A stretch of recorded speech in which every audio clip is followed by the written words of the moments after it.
Alasiri hii mimi naitwa Ali Manzu.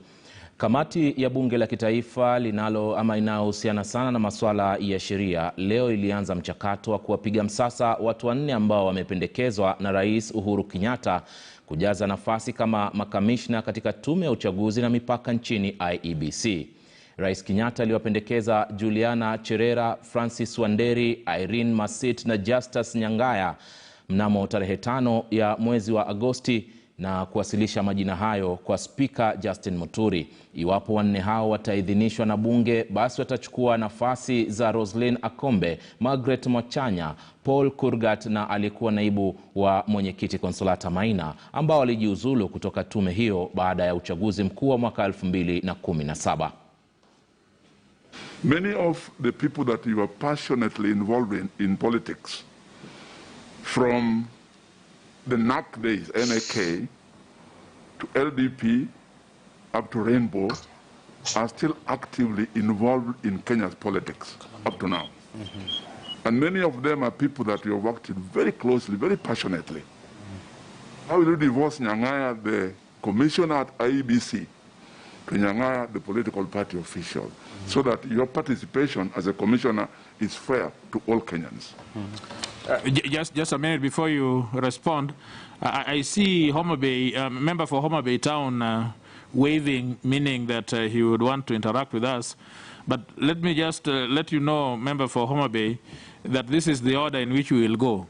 After the questions of Honorable Olago Alwach have been sufficiently answered, we will take questions from the minority whip, and then we will come to you virtually. So just wait in that order, and we will recognize you accordingly. So please proceed, and take about 3 minutes maximum in every member's question. Okay, thank you, sir. People that I have dealt with, I think the English say that tell me who your friends are and I'll tell you who you are. Yeah, and people that I've dealt with, Mheshimiwa, are people of high integrity. I have worked in areas like the Amnesty International, where I worked, required that I would be impartial, neutral.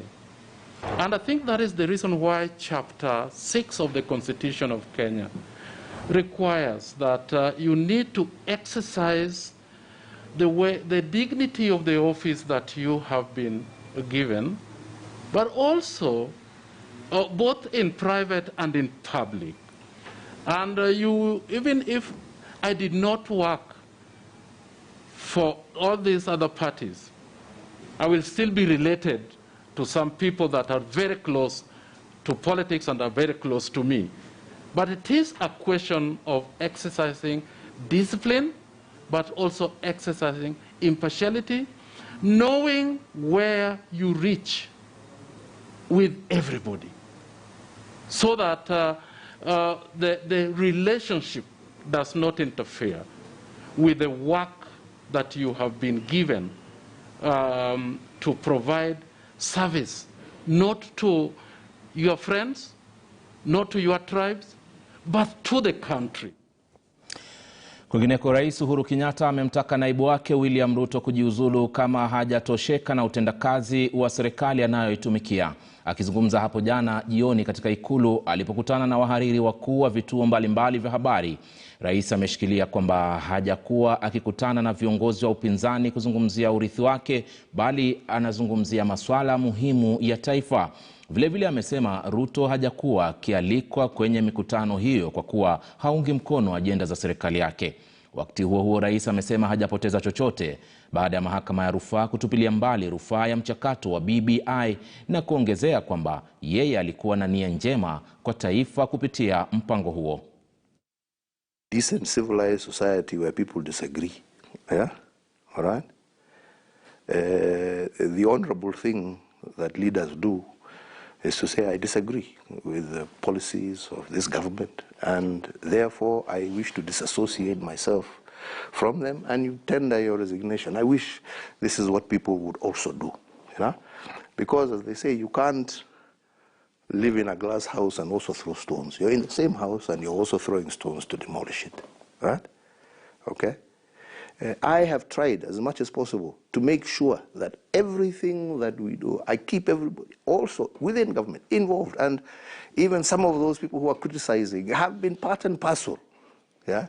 And this is why I'm saying it's very unfortunate, yeah? But like I want to reiterate, you know, I have an agenda that I was elected on, and that work must continue.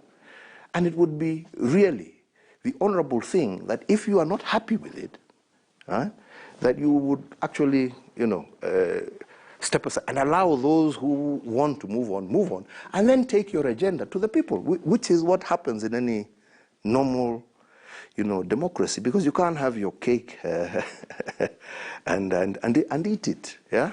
You know, you can't on the one hand say, I'm not going, and because at the same time, I don't agree. You know, you've got to decide, because you must be principled in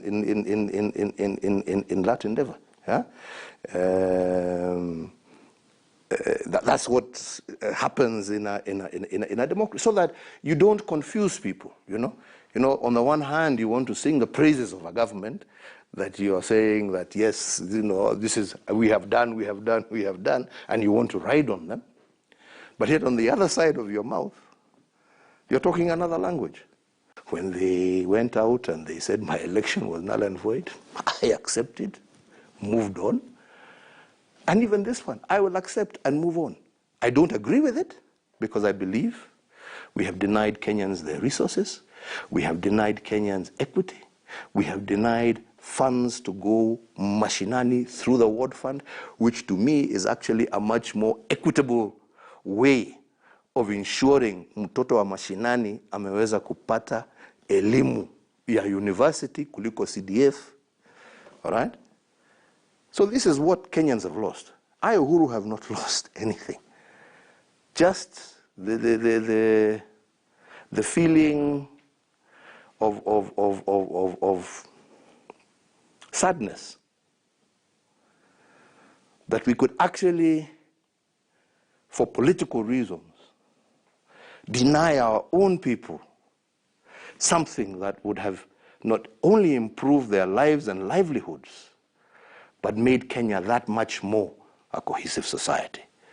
So in terms of where do we go from here? Well, I'm not the only proponent of these changes. I will not give up. I always believe that one must fight for those things that he believes in, whether in office or out of office. I will continue to fight and advocate for those things that I believe in. And I believe strongly that as a country, we need to be fair. I believe we need to be able to shed this ethnic umbrella that we always say that so and so, because at the end of the day, we're all Kenyans and we need each other. Your child and your child and your child needs an education, needs access to health, needs good roads, just like any other child in any other part of the world. You're entitled to it.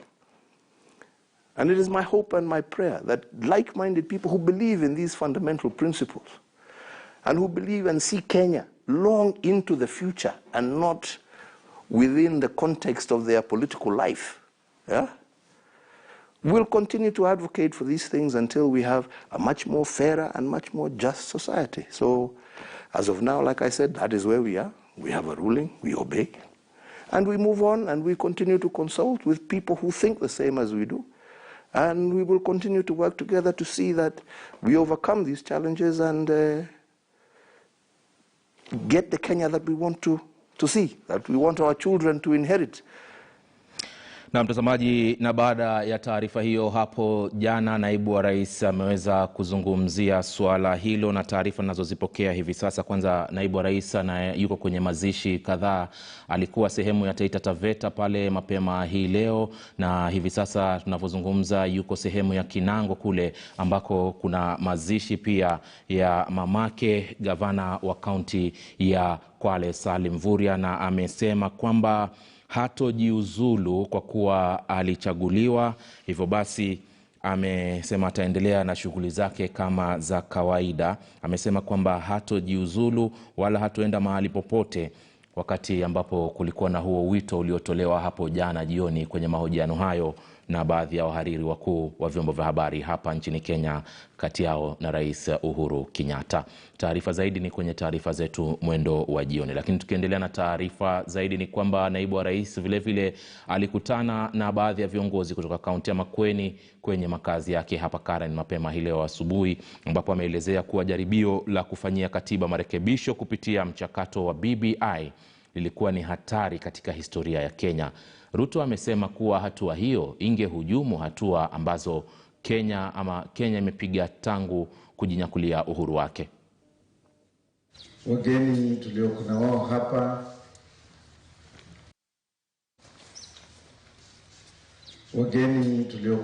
hapa, kazi ni kazi.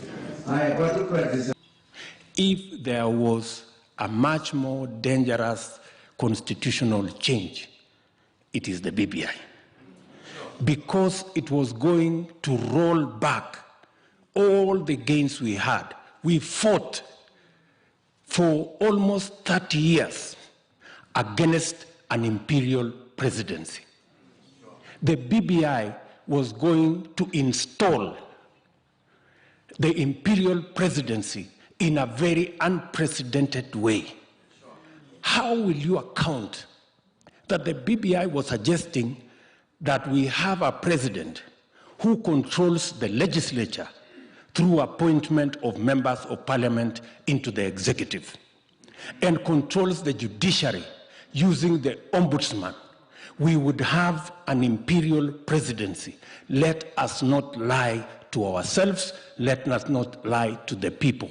BBI was dangerous for Kenya, and we thank God it failed. Mtazamaji, ni takriban wiki moja tangu ndugu wawili wa Kianjo Koma, Benson Njiru na Emmanuel Mutura, ambao waliuawa kwa njia tatanishi mikononi mwa polisi kuzikwa huko Embu. Familia hiyo sasa inaomboleza kifo cha nyanya ya ndugu hao wawili. Kulingana na familia hiyo, kifo chake kilitokea baada ya kushindwa kustahamili uchungu wa vifo vya ghafla vya wajukuu wake. Mwanahabari William Moigi alitembelea familia hiyo na kuandaa taarifa ifuatayo. Asubuhi na mapema tulifika nyumbani kwao Benson Njiru na mdogo wake Emmanuel Mutura, ambao maisha yao na ndoto zao zilizimwa kwa njia tatanishi. Tulifika hapa kuijulia hali familia ambayo imepokonywa wapendwa wao. Mama wa ndugu hao, Catherine Wawera, anatukaribisha. Anaonekana akiwa mkakamavu licha ya mazito aliyopitia kipindi cha hivi karibuni. Kimya kinatawala boma hili. Upande mwingine, maua yaliyowekwa juu ya kaburi la pamoja la ndugu wawili yameanza kunyauka.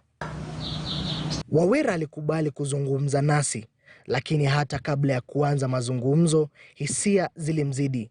Kwa kweli, uchungu wa mwana ajuaye ni mzazi. Aliyeweza kusema nasi, Ndega, alitueleza kwamba familia hiyo imepata pigo lingine baada ya bibi ya ndugu hao wawili kuaga dunia, kutokana na kile familia inasema alishindwa kustahimili uchungu wa vifo vya wajukuu wake wawili. She was devastated. She just used to come here and sit down. You know, very difficult for her.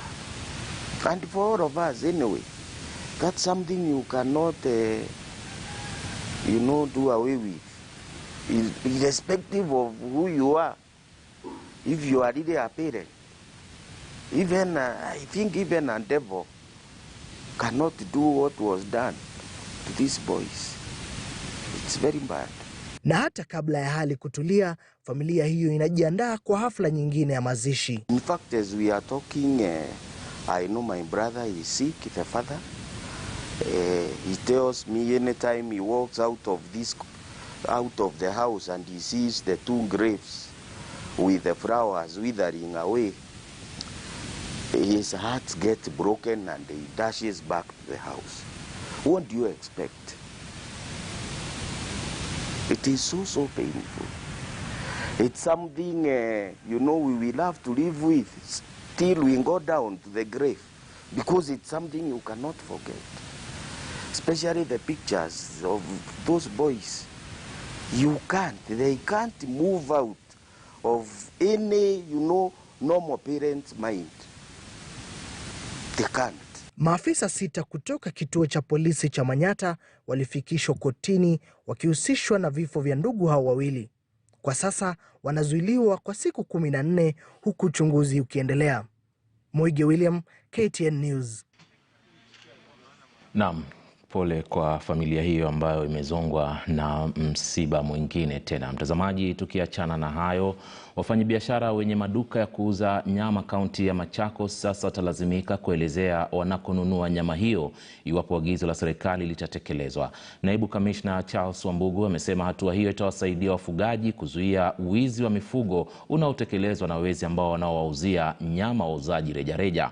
Katika kipindi cha miezi 6, mifugo 700 imeibwa maeneo hayo baada ya polisi kupokea ripoti hiyo baada ya mifugo hao kudaiwa kuuzwa katika maduka ikiwa nyama ambayo iko tayari kuuzwa. Akizungumza baada ya kuhudhuria mkutano wa usalama afisini mwake, Wambugu ameitaka idara ya upelelezi kuingilia kati na kuanzisha uchunguzi dhidi ya wizi huo. Agizo hilo linajiri miezi 2 baada ya kamishna kaunti ya Kajiado Joshua Nkanatha kutoa amri ya kupigwa risasi na kuuawa kwa washukiwa wa wizi wa mifugo sehemu hiyo. We have realized that most of the cases involve insiders, employees who are engaged by the livestock owners and homeowners. We also realize that cases of stock theft are prompted or motivated by traders who want to buy stolen animals for slaughter and all that.